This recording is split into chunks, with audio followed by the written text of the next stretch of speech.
Hi guys, welcome to my YouTube channel Shiksha Diksha. तो चलिए start करते हैं आज की अपनी वीडियो। आज की जो मेरी वीडियो है गाइस वो है एंशिएंट हिस्ट्री की। तो आज जो हम पढ़ने वाले हैं वो है स्टोन एज यानी कि पाषाण काल। तो इसको आज हम इसी वीडियो में पूरा ख़त्म करेंगे और उसके बाद जो आपकी ताम्रयुगीन सभ्यता है यानी कि जो आपकी हड़प्पा मोहनजोदारो की सभ्यता है उसको हम आगे वाली वीडियो में पढ़ेंगे। तो आज जो है वो है स्टोन एज। बहुत अच्छे से मैं आपको समझाऊंगी गाइज, आपको बहुत अच्छे से समझ में आने वाला है। लेकिन अगर अभी तक आपने मेरे चैनल को सब्सक्राइब नहीं किया है तो जल्दी से सब्सक्राइब कर लीजिए, बेल आइकन को प्रेस कर लीजिए। तो गाइज स्टार्ट करते हैं। उससे पहले मैं बता दूं कि अगर आपने अभी तक ऑनलाइन तैयारी की जो मॉक टेस्ट है उनको परचेस नहीं किया है तैयारी प्लस को, तो जल्दी से परचेस कर लीजिए, क्योंकि अगर आप उसको परचेस करोगे तो आपको 1500 प्लस मॉक टेस्ट मिलेंगे और उसके साथ 100 रुपीज़ जो है वो ऑफ हो जाएंगे। आप मेरे जो मेरा कूपन कोड है वो उसको मैं डाल दूँगी डिस्क्रिप्शन में, वहाँ से आप उसको परचेस कर सकते हो। तो गाइज अगर नहीं किया तो जल्दी से परचेस कर लीजिए, बिकॉज जितने भी आपके एग्ज़ाम है वो होने वाले हैं। तो अगर अभी तक आपने कोई भी मॉक टेस्ट नहीं लिया है तो सबसे अच्छा टाइम है उन मॉक टेस्ट को ख़रीद लीजिए। बिल्कुल बहुत ज़्यादा अफोर्डेबल प्राइस में है, आपको बहुत ही सही रेट में पड़ जाएगा और इसके साथ आपकी सारी तैयारी अच्छे से हो जाएगी। तो चलिए बस जल्दी से हम लोग स्टार्ट करते हैं अपनी आज की एंशिएंट हिस्ट्री। तो जैसा कि मैंने बताया आज हम लोग स्टोन एज पढ़ेंगे यानी कि पाषाण काल पढ़ेंगे। तो पाषाण काल जिसको हम बोलते हैं स्टोन एज, ठीक है, स्टोन एज। फालतू की बिल्कुल चीज़ें नहीं बताऊंगी मैं जिनसे पेपर में कोई मतलब नहीं रहता है। मैं आपको ऐसी चीज़ें बताऊंगी जो कि बहुत इंपॉर्टेंट होती हैं। तो चलिए पढ़ते हैं। तो पाषाण काल को मोस्टली जो मेनली है हम लोग 3 पार्ट्स में डिवाइड करते हैं। तो चलिए हम लोग देख लेते हैं कि कौन कौन से 3 पार्ट्स हैं वो। First, second and third.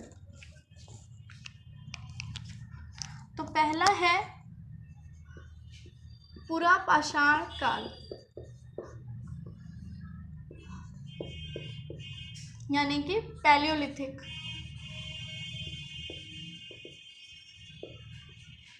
Palaeolithic as या पैलियोलिथिक एरा, आप कुछ भी लर्न कर सकते हो। पैलियोलिथिक एज, पुरा पाषाण काल, ठीक है। दूसरा है मध्य पाषाण काल, मध्य पाषाण काल जिसको हम बोलते हैं मीजोलिथिक एज, मीजोलिथिक एज, ठीक है। एंड थर्ड वन नव पाषाण काल। तो स्टोन एज के यही 3 चरण होते हैं। ये है नियोलिथिक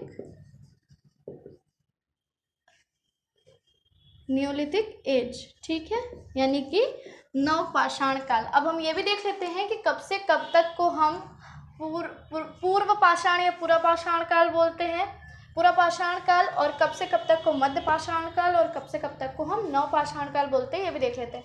अब मैं मोस्टली आपको बता दूं कि मतलब ये जो पाषाण काल है ये क्यों बोला जाता है। तो ये तो बिल्कुल नाम से क्लियर है, पाषाण मीन्स होता है पत्थर। तो जो लोग थे जो कि पूरा पाषाण और आपके मध्य पाषाण और ये नव पाषाण काल के थे, ये लोग ज़्यादा से ज़्यादा जितनी भी चीज़ें हुई ये लगभग पूरा पाषाण में और मध्य पाषाण में सारी चीज़ें पत्थर से ही रिलेटेड हैं। तो पत्थरों का बहुत ज़्यादा यूज़ हुआ, पत्थरों के घर बनाते थे, पत्थरों से ही शिकार करते थे, पत्थरों से ही आग जलाना सीखा था। तो ये सारी चीज़ें थी, इस वजह से ये पूरा का पूरा जो काल है उसको पाषाण काल बोला जाता है, ठीक है। तो ये चीज़ तो आप लोगों को क्लियर हो गई। अब हम इसको डिवीज़न इसका कर देते हैं, इसका काल विभाजन कर देते हैं कि कब से कब तक के समय को ऐसा माना जाता है। तो वैसे जो पूरा पाषाण काल है बोला जाता है कि 25 लाख वर्ष से लेकर के आगे उसमें कुछ टाइम दिया है कि इतने वर्ष से लेकर के इतने वर्ष तक को हम पूरा पाषाण काल की कैटेगरी में रखते हैं। लेकिन मैं बता दूं गाइस कि ये सारी चीज़ें जो हैं हम इनको पूरी तरीके से सही नहीं मान सकते, क्योंकि चीज़ें बहुत सारी ऐसी होती हैं जो बाद में भी कुछ ऐसी चीज़ें मिलती हैं हिस्ट्री में कुछ भी बिल्कुल सही नहीं होता, क्योंकि आप जानते हैं सारी चीज़ें लिखित और जो कुछ अवशेष मिलते हैं उनकी बिना पे हम लोग ऐसा बोलते हैं। लेकिन जैसा कि मोस्टली माना जाता है 25 लाख वर्ष पूर्व, 25 लाख आप ईसा पूर्व बोल सकते हैं, 25 लाख ईसा पूर्व, ठीक है, से लेकर के लगभग 8,000, ठीक है। कुछ लोग इसको 10,000 तक रखते हैं, कुछ लोग इसको 12,000 तक ले जाते हैं। तो जैसा कि मैंने आपसे कहा कि कोई भी टाइम इसका क्लियर एकदम आप नहीं बता सकते कि 12,000 है कि 8,000 है कि 10,000 है, क्योंकि कुछ चीज़ें ऐसी मिली बाद में जिनको हम बोलते नहीं ये तो पूरा पाषाण की है। तो कई बार ऐसा होता है कि आपने कई जगह आप देखोगे तो आपको यहाँ जितना भी टाइम है, जितनी भी जगह आप अलग अलग जगह देखिए, बुक्स में देखिए, विकिपीडिया में देखिए, तो आपको सब जगह कुछ ना कुछ टाइम जो है, टाइम में अलग अलग सा मिलेगा, ठीक है। लेकिन आप इसको 25 लाख ईसा पूर्व से एक अगर अपने मान के चले तो आप 10,000 तक कर सकते हो, नहीं तो 8,000 ईसा पूर्व तक इसको माना जाता है, ठीक है, कि 25 लाख ईसा पूर्व से लेकर के 8,000 ईसा पूर्व तक जो है हमारा पूरा पाषाण काल चला, ठीक है। कई जगह आपको ये ऐसे भी लिखा हुआ मिल सकता है कि 25 लाख ईसा पूर्व से लेकर के 12,000 ईसा पूर्व तक, और कहीं कहीं आपको 10,000 ईसा पूर्व तक भी लिखा हुआ मिल सकता है। तो आपको बिल्कुल भी परेशान होने की ज़रूरत नहीं है, आपसे ये मोस्टली टाइम नहीं पूछा जाएगा, लेकिन आप समझ लीजिए लगभग यहीं तक टाइम जो है ये वेरी करता है, ठीक है। अब हम देख लेते हैं मध्य पाषाण काल का टाइम। तो ये हमारा था पूरा पाषाण काल का, ठीक है। अब जो होगा यहाँ पे मैं लिख रही हूँ मध्य पाषाण काल का। तो जैसे कि 8,000 तक हमने माना है, तो 8,000 से लेकर के 4,000 या 5,000 ईसा पूर्व तक हम मानते हैं मध्य पाषाण काल को, ठीक है। 8,000 से 5,000 या फिर 4,000 ईसा पूर्व तक आता है मध्य पाषाण काल। और जो आपका नव पाषाण काल है, इसको हम मानते हैं 5,000 से लेकर के 2,500 या 3,000 ईसा पूर्व तक, क्योंकि 2,500 ईसा पूर्व से फिर हम ताम्रयुगीन सभ्यता पढ़ने लगते हैं, जो कि आपकी हड़प्पा की सभ्यता, मोहनजोदाड़ो की जो सभ्यता है, ये सारी सभ्यता आपकी 2,500 वर्ष के बाद की है। तो ये हम लोगों का ये काल डिवाइड किया है हमने इसको 25 लाख ईसा पूर्व से लेके 8,000 ईसा पूर्व तक, मध्य पाषाण काल 8,000 से 5,000 ईसा पूर्व तक, और नव पाषाण काल 5,000 से 2,500 ईसा पूर्व तक, ठीक है। तो ये है इसका काल विभाजन। अब मैं बात करूं, ये तो जो 25 लाख ईसा पूर्व है ये माना जा रहा है पूरे विश्व के हिसाब से, लेकिन भारत के लिए जो लोग कहते हैं, जो इतिहासकार मानते हैं, वो मानते हैं 5 लाख वर्ष पूर्व, ठीक है। 5 लाख वर्ष पूर्व माना जाता है भारत के लिए, जो सभ्यता ये मानी जाती है पूरा पाषाण काल वाली 5 लाख वर्ष पूर्व मानी जाती है। लेकिन गाइस, मैंने जैसे कि आपको बताया कि कोई भी चीज़ हमेशा सही नहीं होती। महाराष्ट्र के बोरी नाम की जगह पे 14 लाख वर्ष पूर्व के अवशेष प्राप्त हुए। तो क्या वो महाराष्ट्र तो भारत का ही हिस्सा है, जैसा कि आप जानते हैं। तो 14 लाख वर्ष पूर्व तो माना तो जाता है 5 लाख वर्ष पूर्व। तो मैंने आपको बताया कि कोई भी चीज़ यहाँ पे क्लियर नहीं, जब तक कि कोई क्लू नहीं मिलता तो हम लोग मोस्टली उसी चीज़ को मानते हैं कि यहाँ से यहाँ तक है, ठीक है। तो जैसा कि मैंने बताया, भारत में जितने भी मोस्टली मिले हैं वो 5 लाख वर्ष पूर्व तक के मिले हैं अवशेष, क्योंकि फिर बहुत ज़्यादा पुराना हो जाता है तो अवशेष भी नष्ट हो जाते हैं। और सबसे खास बात आप लोगों को पता भी होगा, लेकिन मैं बता दे रही हूँ कि ये जितने भी अवशेष हैं जिनका हम निकालते हैं टाइम पीरियड, ये हम कार्बन डेटिंग करते हैं। कार्बन 14 से निकाला जाता है कि कौन सी चीज़ कितनी ज़्यादा पुरानी है, ठीक है। तो ये हो गया पाषाण काल के बारे में थोड़ा कुछ। अब हम बात कर लेते हैं पूरा पाषाण काल की। तो पूरा पाषाण काल को भी 3 पार्ट्स में डिवाइड किया गया है, निम्न पूरा पाषाण काल, उच्च पूरा पाषाण काल, इस तरीके से। तो हमें उसको नहीं पढ़ना है, हम सारी चीज़ें एक ही बार में पढ़ेंगे, पूरा पाषाण काल के अंदर और फिर मध्य पाषाण काल के अंदर और फिर नव पाषाण काल के अंदर। हम इसको डिवाइड नहीं कर रहे हैं, इसका भी 3 पार्ट्स में डिवाइड किया गया है, लेकिन उससे आपसे कोई मतलब नहीं है, आप उसको एक ही बार में पढ़ सकते हो, ठीक है।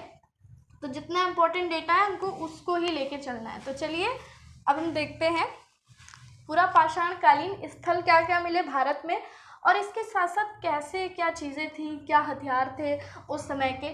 तो सबसे पहले मैं ये बता दूं आपको कि जो पूरा पाषाण काल है उसमें मानव जो था शिकार करना सीख गया था, ठीक है। पूरा पाषाण काल में मानव अपना भोजन कैसे करता था, शिकार करके सीख गया था। तो ये पूरा पाषाण काल की बात है, और इसके साथ साथ आग का प्रयोग करना भी पूरा पाषाण काल के अंदर वो सीख गया था। था आग का प्रयोग करना भी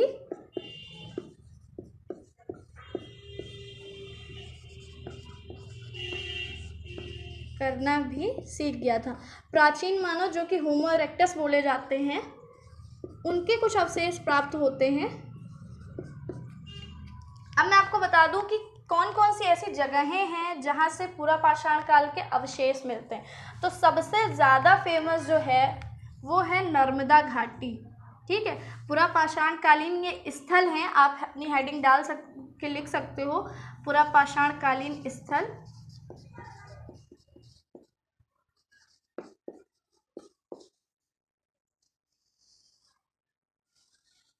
पूरा पाषाण कालीन स्थल है, यहाँ पे मैं उन स्थल को लिख रही हूँ, उन प्लेसेस को लिख रही हूँ जो कि पूरा पाषाण कालीन स्थल हैं। ठीक है, तो जैसा कि मैंने अभी बताया, सबसे ज़्यादा फेमस और सबसे ज़्यादा यहाँ से अवशेष भी मिले नर्मदा की घाटी।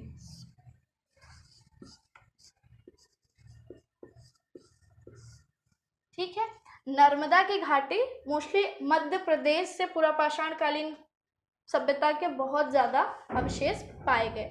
तो नर्मदा की घाटी जो है वो पूरा पाषाण कालीन स्थल का एक बहुत ही अच्छा स्रोत है और मध्य प्रदेश में। इसके साथ ही नर्मदा घाटी में ही लगता है हथनौरा, जो कि होशंगाबाद जिले में पड़ता है, मध्य प्रदेश के हथनौरा।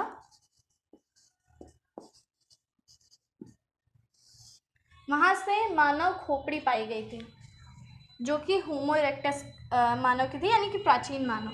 तो हथनौरा जो कि होशंगाबाद जिले में है,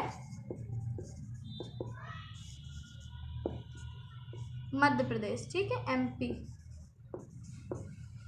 यहाँ से मैं बता दे रही हूँ, आप इस चीज़ को लिख सकते हो अपने में कि यहाँ से क्या प्राप्त हुआ था। यहाँ से मानव की एक खोपड़ी प्राप्त हुई थी। ठीक है, अब हम बात कर लेते हैं कि ये तो जो दो हैं मोस्टली यही सबसे ज़्यादा इम्पोर्टेंट स्थल है जो कि पूरा पाषाण काल के स्थल हैं, उनमें ये दो ही सबसे ज़्यादा इम्पोर्टेंट है।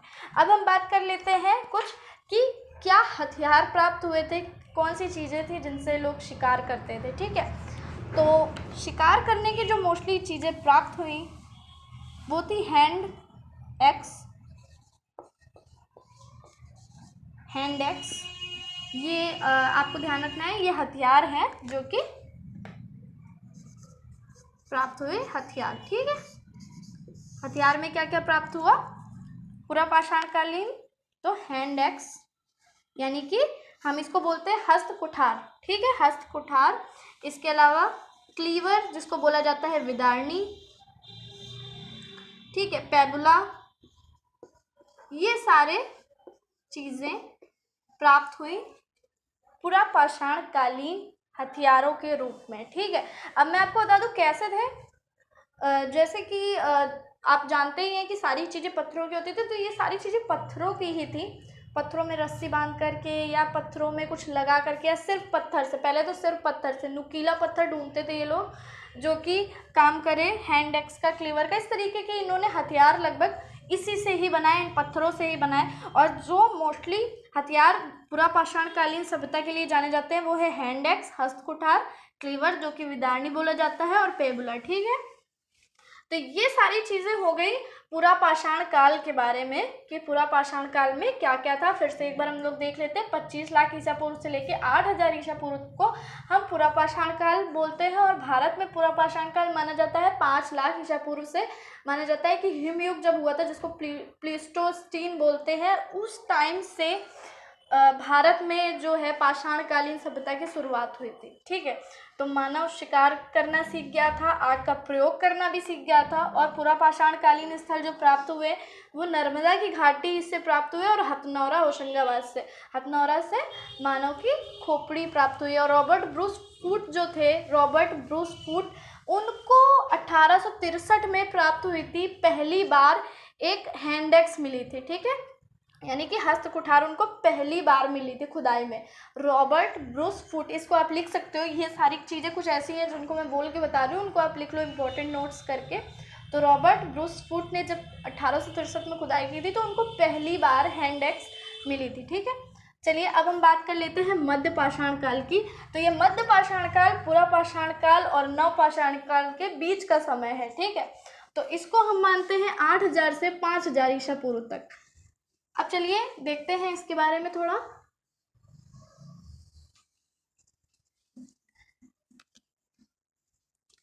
तो इसका जो मेन है कि इसमें मानव शिकार के साथ साथ कृषि भी करता था।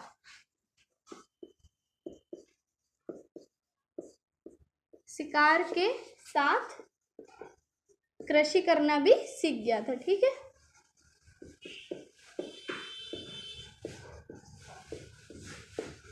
कृषि करना भी सीख गया था।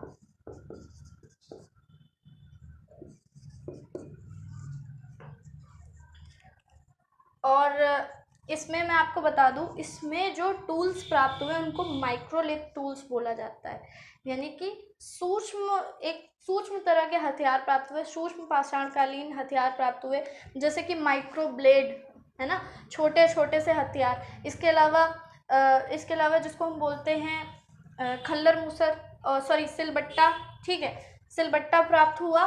तो ये सारी छोटी छोटी चीज़ें जो कि पत्थरों के बने होते थे, छोटे छोटे से टूल्स प्राप्त हुए, इस वजह से इसको माइक्रोलिथ टूल्स बोला जाता है। माइक्रो टूल्स प्राप्त हुए थे, छोटे छोटे से पत्थरों के बने हुए टूल्स।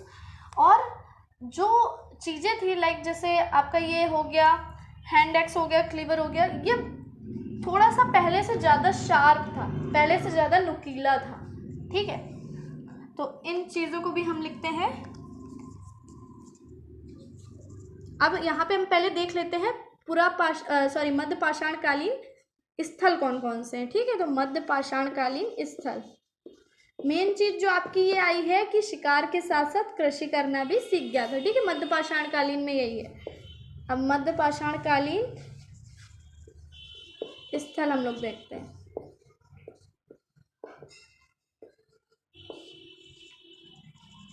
तो बहुत ज़्यादा फेमस जगह राजस्थान का बागौर।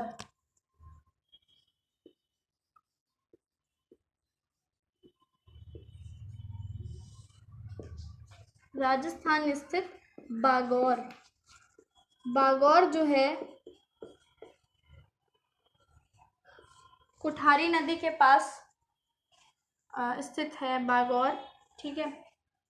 तो बागौर से सबसे ज़्यादा चीज़ें प्राप्त हुई, एक तरीके से हम बोल सकते हैं सबसे बड़ा मध्य पाषाणकालीन स्थल अगर क्वेश्चन में पूछा जाए कि कौन सा है, तो आप टिक करेंगे बागौर, ठीक है। सबसे बड़ा मध्य पाषाणकालीन स्थल, इसको भी आप लिख लीजिए। सबसे बड़ा मध्य पाषाणकालीन स्थल कौन है? राजस्थान स्थित क्या था? बागौर। वहाँ से भी बहुत सारी चीज़ें प्राप्त हुई। अभी मैं आपको बताती हूँ सब कुछ कि क्या क्या प्राप्त हुआ। इसके साथ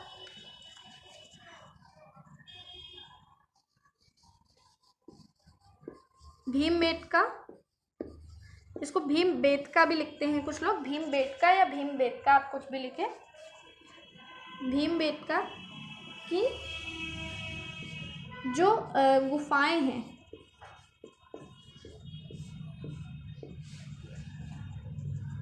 उनसे क्या प्राप्त हुआ?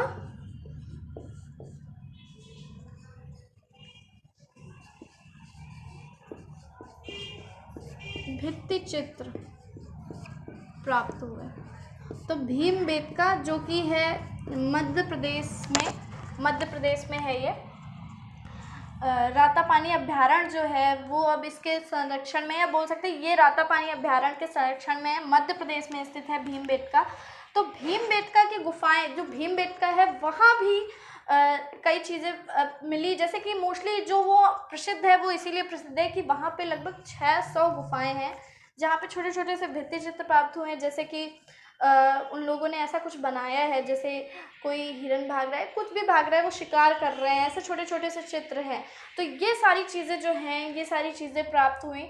तो मध्य पाषाणकालीन स्थल में जो सबसे ज़्यादा हम बोल सकते हैं कि इम्पोर्टेंट है वो है राजस्थान स्थित बागौर, फिर आपका भीमबेटका की गुफाएं और जो उनसे भित्ति चित्र प्राप्त हुए, ये भी बहुत इम्पोर्टेंट जगह है। इसके अलावा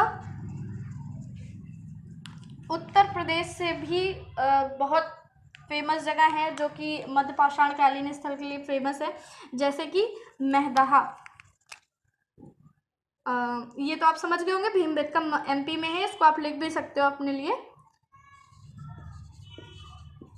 मैदाहा और सराय नाहर, ये दोनों अलग अलग जगह हैं, लेकिन दोनों है प्रतापगढ़ जिले में।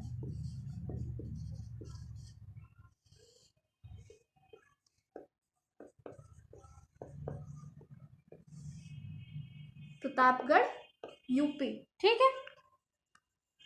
मैदाहा और सराय नाहर, इसमें जो मैदाहा है, ठीक है, ये जो मैदाहा है ये सबसे प्राचीन मध्य पाषाण कालीन स्थल माना जाता है। अभी मैंने जो बागौर की बात की थी, वो था सबसे बड़ा, यानी कि हम एरिया की तब बात कर रहे थे कि एरिया में सबसे बड़ा मध्य पाषाण कालीन स्थल था। लेकिन ये जो आपका मैदाहा है, जो कि प्रतापगढ़ डिस्ट्रिक्ट में पड़ता है यूपी में, ये सबसे प्राचीन मध्य पाषाण कालीन स्थल है, ठीक है। और सराय नाहर जो कि प्रतापगढ़, ये भी सराय नाहर भी प्रतापगढ़ यूपी में पड़ता है। यहाँ से भी बहुत सारी चीज़ें जो थी वो प्राप्त हुई थी, और लगभग जैसे कि अवशेष हुए, नरकंकाल हुए, या फिर कुछ मृदभांड प्राप्त होते थे, जैसे कि बने हुए छोटे छोटे बर्तन या फिर उनके हथियार, इन सब जगहों से कुछ ना कुछ प्राप्त ही हुआ है, कुछ हथियार प्राप्त हुए हैं छोटे छोटे से। तो जैसे कि मैंने अभी बताया माइक्रोलिथ टूल्स यूज़ किए जाते थे। इसके अलावा कुछ और जगह भी हैं,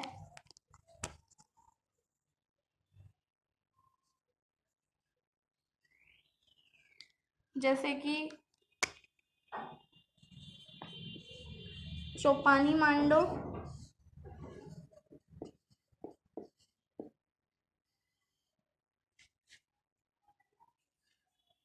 मांडो, सरायखोर, बगाईखोर, नाम थोड़ा ऐसा है कि बगाईखोर,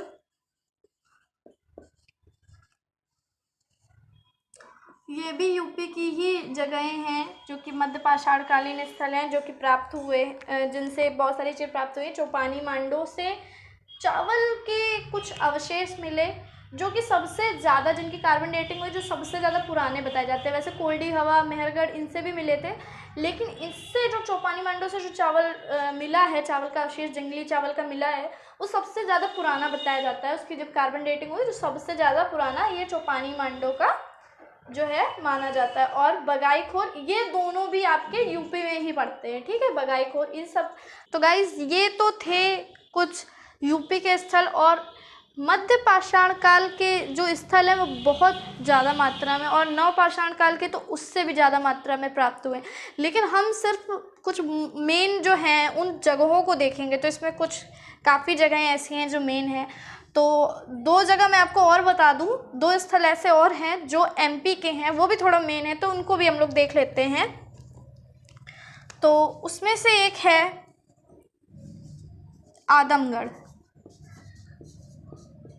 इनमें से कुछ जगह ऐसी हैं जहाँ पे मध्य पाषाण कालीन सभ्यता की चीज़ें तो मिली हैं, इसके साथ साथ ताम्रयुगीन सभ्यता की भी मिली।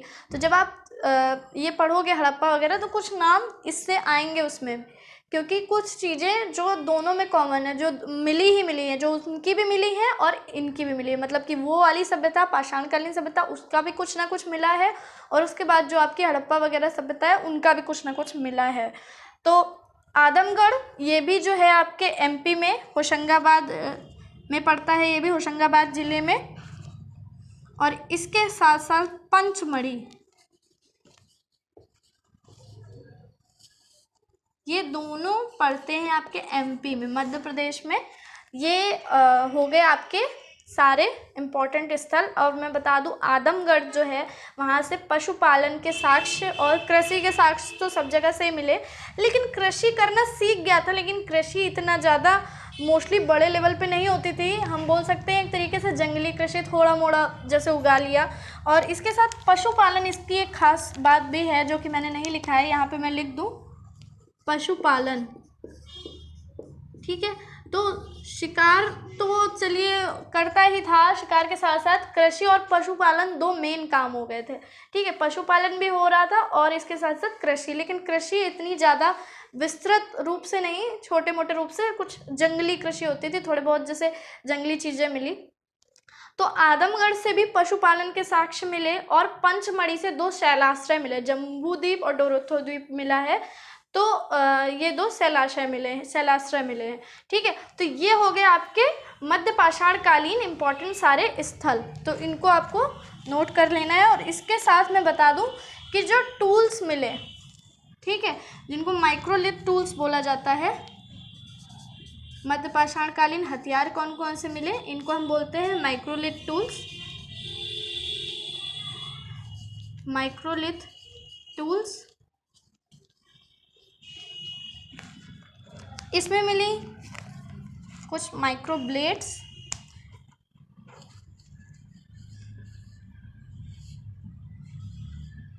ब्लेड मिली। इसके अलावा कुछ यही सारी चीज़ें, जैसे आपकी हैंड एक्स हो गई, क्लीवर हो गई, ठीक है, यही सारी चीज़ें।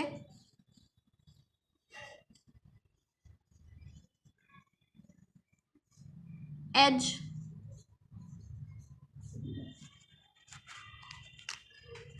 तो ये सारी चीज़ें जो हैं वो मध्य पाषाण कालीन एज यानी कि मीज़ोलिथिक एज का पूरा हिस्सा है। तो ये सब जो है, जो सबसे ज़्यादा इंपॉर्टेंट चीज़ है वही मैंने यहाँ पे लिखी है, कुछ भी फालतू का नहीं लिखा, जिससे आप लोग आराम से इसको पढ़ सको।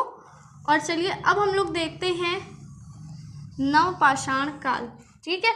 और इस नवपाषाण काल के बाद बस फिर हम लोग अपनी अगली वीडियो में देखेंगे हड़प्पा सभ्यता, ठीक है, जो आपकी कांस्य युगीन सभ्यता, ताम्र युगीन सभ्यता बोली जाती है। तो चलिए अब देखते हैं हम नवपाषाण काल। तो नवपाषाण काल में जो कृषि था वो मुख्य व्यवसाय था, ठीक है, कृषि मुख्य व्यवसाय बना। नवपाषाण काल में सिर्फ इंसान अपना पेट ही नहीं भरता था, उसने जनसंख्या बढ़ाने और इसके साथ साथ वो कबीलों में रहने लगा था, यानी कि जैसे कबीलों में बढ़ गया था, जैसे एक समूह जिसको एक बड़ा सा परिवार भी हम बोल सकते हैं, तो परिवार बनाने लग गया था नवपाषाण काल में जो व्यक्ति था। इसके अलावा व्यापार भी करने लग गया था। मान लीजिए जैसे, क्योंकि खेती जब शुरू हो गई तो व्यापार अपने आप शुरू हो जाएगा, लोग खरीदेंगे, सामान बेचेंगे, तो व्यापार भी शुरू हो गया था। तो इसमें कृषि जो था वो मुख्य व्यवसाय था। इंसान धीरे धीरे सिर्फ ये जो कच्चा मांस और ये मांस पका के भी जो खाते थे, इन सारी चीज़ों से हट करके इन फूड पे भी डिपेंड होने लगा, जो अब मोस्टली जो था खाना जो था कृषि से भी आने लगा था, ठीक है। तो नवपाषाण काल में मुख्य व्यवसाय बना कृषि, ठीक है। अब हम लोग देख लेते हैं कि कौन कौन से ऐसे स्थल हैं जो नवपाषाण कालीन स्थल हैं, ठीक है। तो नवपाषाण कालीन स्थल,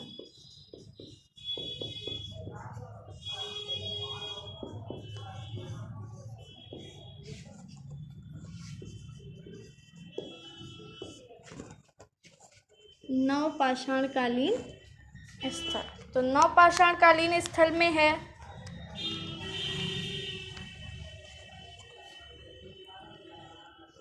कोल्डी हवा। कोल्डी हवा जो ये है इलाहाबाद में,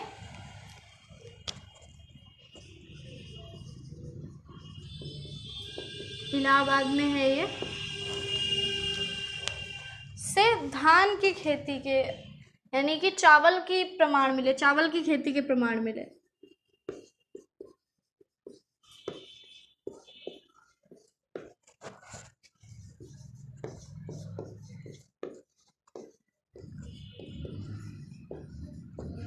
प्राचीनतम प्रमाण मिले, लेकिन सबसे ज़्यादा जो उगाई जाने वाली फसलें थी, ये तो प्राचीनतम प्रमाण मिले, लेकिन जो सबसे ज़्यादा मात्रा में नवपाषाण कालीन स्थल में जो नवपाषाण कालीन समय में जो वस्तुएं, जो अनाज उगाए जाते थे, उनमें गेहूं और जौ फेमस था। गेहूं और जौ सबसे ज़्यादा जो होता था वो था गेहूं और जौ। कोल्डी हवा के बाद नाम आता है बुर्ज होम का।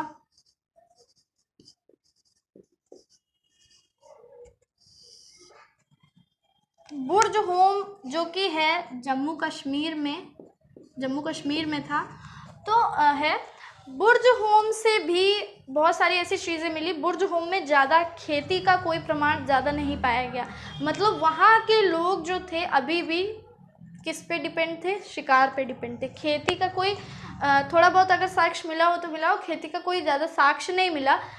जो जम्मू कश्मीर में जो लोग थे, बुर्ज हूम में जो पाया गया है, वहाँ पे गर्त निवास पाया गया। गर्त निवास यानी कि गड्ढा खोदकर निवास करना, ठीक है।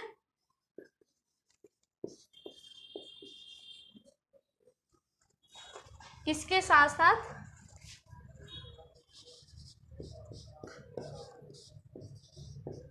कुत्ते को मालिक के साथ के शव के साथ दफनाना, के साथ दफनाया गया। ऐसी कुछ चीज़ें वहाँ मिली हैं, तो इसका मतलब कुछ लोग ये भी लगा सकते हैं कि वो लोग पुनर्जन्म में शायद विश्वास करते थे कि शायद उनको मालिक को कुत्ते के साथ दफना रहे तो अगले जन्म में भी उन दोनों का साथ रहेगा, या जो भी हो, ठीक है। तो ये भी रीज़न हो सकता है पुनर्जन्म में विश्वास का। तो कोल्डी हवा इलाहाबाद से चावल की खेती के प्राचीनतम प्रमाण मिले। बुर्ज हूम जम्मू कश्मीर से गर्त निवास के साक्ष्य मिले। इसके अलावा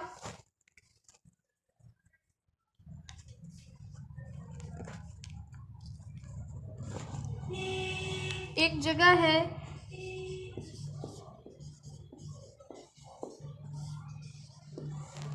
मेहरगढ़, मेहरगढ़ पाकिस्तान के बलूचिस्तान प्रांत में, ठीक है। तो पाकिस्तान के बलूचिस्तान, अच्छे से लिख भी लीजिए आप, पाकिस्तान के बलूचिस्तान प्रांत में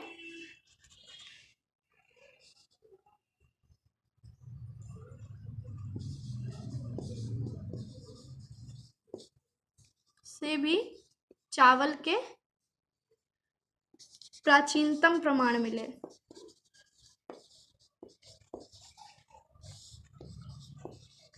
इसके अलावा एक जगह है अफगानिस्तान में अल कुद्रुक, अल कुद्रुक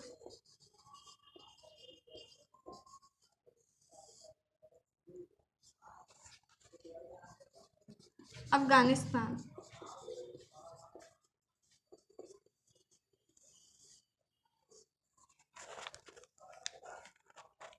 मेहरगढ़ पाकिस्तान से भी चावल के प्राचीनतम प्रमाण मिले। अल कुद्रुक अफगानिस्तान, ये जो जगह है अल कुद्रुक, यहाँ से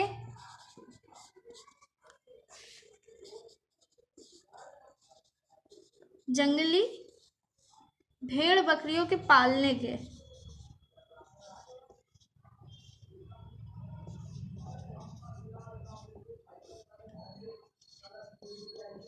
के अवशेष मिलते हैं। ये मैं पूरी चीज़ लिख नहीं रही हूँ क्योंकि यहाँ पे जगह नहीं है, आप इसको अपने में लिख सकते हो। अल कुद्रुक जो कि अफगानिस्तान का है, वहाँ पर जंगली भेड़ बकरियों को पालने के अवशेष मिले, ठीक है। तो इसके जो 4 प्रमुख स्थल हैं वो मैंने लिख दिए। पहला था कोल्डी हवा, जो कि इलाहाबाद में से चावल की खेती के प्राचीनतम प्रमाण मिले। बुर्ज होम जम्मू कश्मीर, गर्त निवास पाया गया और कुत्ते को मालिक के शव के साथ दफनाया गया। मेहरगढ़ पाकिस्तान से भी चावल के प्राचीनतम प्रमाण मिले। अल कुद्रुक अफगानिस्तान, यहाँ से जंगली भेड़ बकरियों को पालने के प्रमाण मिले। अच्छा, अब मैं आपको बता देती हूँ कि इनका जो हथियार थे वो क्या थे।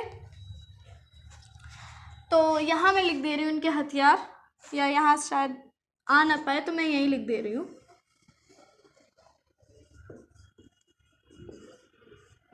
सॉरी,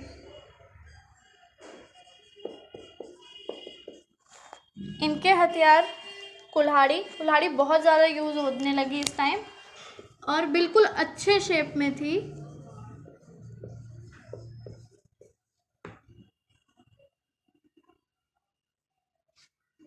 इसके साथ सिलबट्टा।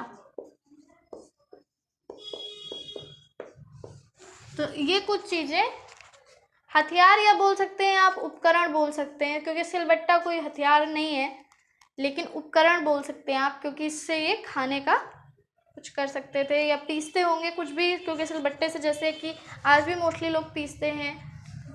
तो हथियार जो था उसमें कुल्हाड़ी, और जो उपकरण हम बोल सकते हैं जो प्राप्त हुए वो सिलबट्टा। ठीक है, तो नवपाषाण कालीन सभ्यता जो थी उसमें कृषि मुख्य व्यवसाय था, पशुपालन भी था लेकिन बहुत ज़्यादा नहीं। हाँ, लेकिन बुर्ज होम में कृषि के कोई खास वो नहीं पाए गए, निशान नहीं पाए गए, क्योंकि यहाँ पे माना जाता है कि लोग क्या करते थे, ज़्यादातर शिकार ही करते थे। तो कोल्डी हवा इलाहाबाद से चावल की खेती के प्राचीनतम प्रमाण मिले। बुर्ज होम से गर्त निवास पाया गया, कुत्ते को मालिक के शव के साथ दफनाया गया। मेहरगढ़ पाकिस्तान से भी चावल के प्राचीनतम प्रमाण मिले। अल कुद्रुक अफगानिस्तान, यहाँ से जंगली भेड़ बकरियों को पालने के अवशेष मिले। और हथियार में कुल्हाड़ी और उपकरण में सिलबट्टा। ठीक है, तो ये था पुरापाषाण काल, मध्य पाषाण काल और नवपाषाण काल। तो आई होप गाइस कि आप लोगों को समझ में आ गया होगा। आप लोग इसका स्क्रीनशॉट भी ले सकते हो। तो गाइज आई होप आप लोगों ने स्क्रीनशॉट ले लिया होगा। वीडियो कैसी लगी मुझे ज़रूर बताइएगा। मैंने कोशिश की है अपनी तरफ से पूरा आपको समझाने की, और बहुत सारी इंपॉर्टेंट चीज़ें मैंने इस एक पूरी वीडियो में कवर करने की भी कोशिश की। तो आप लोगों को कैसी लगी ये वीडियो? अगर अच्छी लगी हो तो सबके साथ शेयर कर दीजिए, और वीडियो को लाइक करना मत भूलिएगा, और चैनल को ज़रूर ज़रूर ज़रूर सब्सक्राइब कर लीजिए। तो चलिए मिलते हैं अपनी नेक्स्ट वीडियो में, तब तक के लिए पढ़ते रहिए, सीखते रहिए शिक्षा दीक्षा के साथ।